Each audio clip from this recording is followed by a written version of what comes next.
Okay, day 137, How to Catch a Spy. Today's version will be dedicated to Sibel Edmonds, Edmonds, Sibel, Sibel. Sibel Edmonds is quite an expert on Turkey, and she's been reporting on kind of the Turkish Express, what I call the Orient Express or the Turkish Midnight Express, the rat line from Pakistan to Turkey for the drug trade. Also, she works with James Corbett at the Corbett Report, so I'd like to forward this on to James as well. And I'm a big fan of both of theirs. In the past, I've talked about how Hillary worked with Muslim Brotherhood and so forth for kind of the overt overthrows of Syria and Libya and other countries. And I've talked about the Gulen movement. And Gulen movement really is soft Islam. It's basically a way to kind of softly infiltrate into the positions of power, especially the police and so forth, and then also put people in positions of power, like the Awan brothers, so that they can be tap into all of the email basically for all of the senators and congressmen on Capitol Hill was the design here. And Gulen, you're going to find out, it did fund the Awan brothers, the four Awan brothers, and the two wives. So now you might wonder who installed the Awan, the Imran Awan originally in 2005, and that's going to be Terry McAuliffe, who's the current governor of Virginia and a longtime friend of Bill Clinton. And the way this works is the DNC chairman says to the House of Representatives, "Hey, you put this guy on your staff as a part-timer, pay him $60,000 a year. You're never going to see him. But I'll make it up to you when it comes time for campaign contributions down the line." So it's always going to be the DNC chairman. The one who follows McAuliffe is going to be Tim Kaine. And then the natural progression is to come up through the governor of Virginia and then vice president, like Tim Kaine is now, and then eventually, presidency or secretary of state. So how do we know Tim McAuliffe? Well, he's the guy who gave Andrew McCabe's wife $675,000, and Andrew McCabe still hasn't recused himself from the Hillary or Huma case. So here's what we did is just kind of Diane Barton did a lot of this research.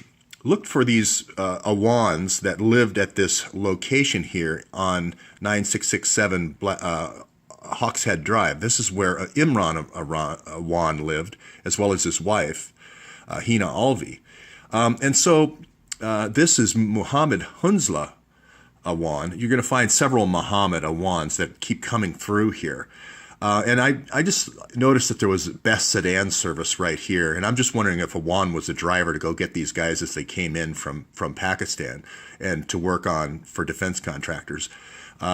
Because, if you look at Hunzla's curriculum vitae, he's still in Pakistan, okay? But he is working for this Lightbridge Communications.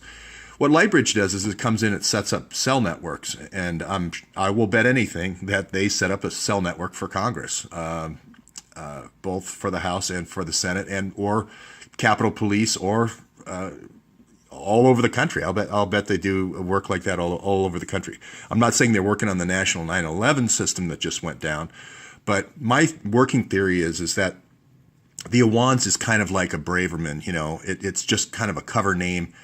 That you bring everybody in with the last name Awan. That way you don't have to keep asking for different identities and so forth. And you can put all the billing under Awan and so forth. So that's my theory here. We can look into Mohamad Hunzla, but the thing that ties them all together is this address in Lorton, Lorton, in Virginia. So this is be interesting to see what kind of research comes back from the community. Again, no response yet from Franklin Foer. It's almost like he's gone silent.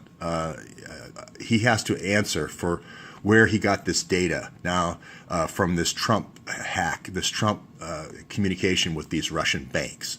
So we're drilling in on that, and I am speculating, but with some basis of good reason, that this Spectrum Health was the bridge machine that was used to conduct this hacking, this iterative process of hacking, finding servers, finding applications, finding users.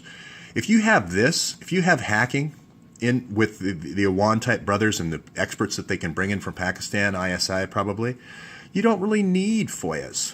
Why would you want to do a FOIA? unless you wanted to say Trump was under investigation, which is exactly what they did. That's what the New York Times did and other publications. But why would you even go to the trouble? If you have hackers to do it illegally, why would you even bother?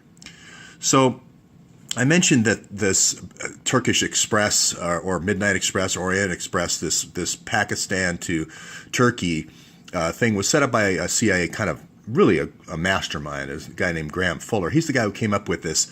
We'll do soft Islam over here through Gulen. And these were mainly, in the start, these were the old Soviet stand countries, the five, Tajikistan and Pakistan and all, or the other stands, and the one, Azerbaijan, for that rat line from Pakistan to Turkey. And then you have the kind of more radical Islam here, this is Al-Qaeda. And now if you want to, he's the banker for all this, for that rat line. And Al-Qaeda has many Turkish banks. And if you want to think of him as Al-Qaeda and Al-Qaeda, because he's the chief financier of Al-Qaeda. So I don't even know if they were, anyway, that's the easy way to remember his name right now. So he's financing both this soft infiltrating type Islam, kind of what they're doing in the Midwest right now and in many states in the Midwest. And then when you're ready to do your 9/11, you do your 9/11 with a more radical. So you have some of the madrasas doing the radicalization. You have a lot of them just doing this kind of softer infiltration. And again, it may be that this naming all these consultants that come in from Pakistan who are more radicalized, it may be just an homage to the original Awan, who did the original rat line in Pakistan for the heroin drug money laundering, which was through BCCI. And of course, Hillary has a direct connect to BCCI through Mark Rich. So Jackie Spear, you see her now on some of the television shows and so forth. You're going to find, going back, the DNC is going to be reimbursing her for all these things, for asking for top secret clearances for these Awans. And now that all the CIA tools are out there, the Vault 7 tools, you're going to find that the Awans and that Gulen network have all the tools. And basically, you had to get rid of them. You had to push out the tools because now Trump has control of the CIA with Pompeo. So you have to have a leak. So if Sibel is not familiar with the Awan brothers, they worked basically for 31 different Democrats. There was this, they normally, I believe, just gave information to Muslim Brotherhood about pending attacks or information about oil or information about minerals and so forth. But they recently, I believe, gave information about the Navy SEAL raid in Yemen, and that's why I believe they had these congressional offices were broken into. We had 20 Watergates. We didn't just have one Watergate. We had 20 Watergates. And the fact that there's no surveillance cameras of these folks entering and coming in and going, I believe is a tip-off that this is a state secret type program. The FBI normally would be all over this. They would be publishing the photos like they did in the Aaron Schwartz case. The other connection I've talked about is the Iran connection through Kislyak, the Russian ambassador. He's had 6 meetings at the White House on the uranium, and they also did the nuclear deal. So that's going to be coming forward. And I've talked to you about the Muslim Brotherhood connections this is basically the U.S. donation arm of Muslim Brotherhood here through Mazen, working directly with the folks in Congress, especially Andre Carson. He was just seen in Chicago last weekend fundraising with Mazen. So again, we have outside influence, outside money, outside forces like Al-Qaeda and all these other bankers and that are providing money for spy networks, for the Gulen spy network, and they have access to the House Permit Select Committee and Intelligence, Information, Homeland Security, and Foreign Affairs. And they have an external server just like Hillary and just like Huma. So, known terrorist ties to al-Atari. I won't go into that. Known terrorist ties back to the Russian ambassador. So, where there's smoke, there's fire. Now, I talked about the different Awans, Abed, Amran, and Jamal. That might just be the brothers, and then as different people come in and they need to do different things, as ISI kind of trained agents come in, they can just assume these identities. You just let them use a driver's license and get them a car, get them a place to live, etc. So that's just one working theory. But we do have the financial anomalies. It also could be that there's only a couple of Awans, and then they just created multiple identities to just get as much money as possible. I think that would be pretty foolish, but it could be possible. And then I always talked about there could be just chauffeurs for these oil companies and defense companies. What I missed out on was the IT contractors coming in. The other Awan, the Mohamad Awan, is for a light bridge, which does these cell networks.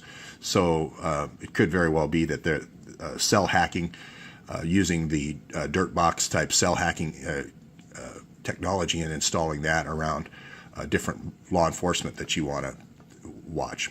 So we talk about the HUMA 650,000 emails and how if you're stealing this information from those three House subcommittees, where are you going to put it? Well, you would put it on someone who has a link to the Muslim Brotherhood, their server. Why would you have to store it somewhere. We already know it's there.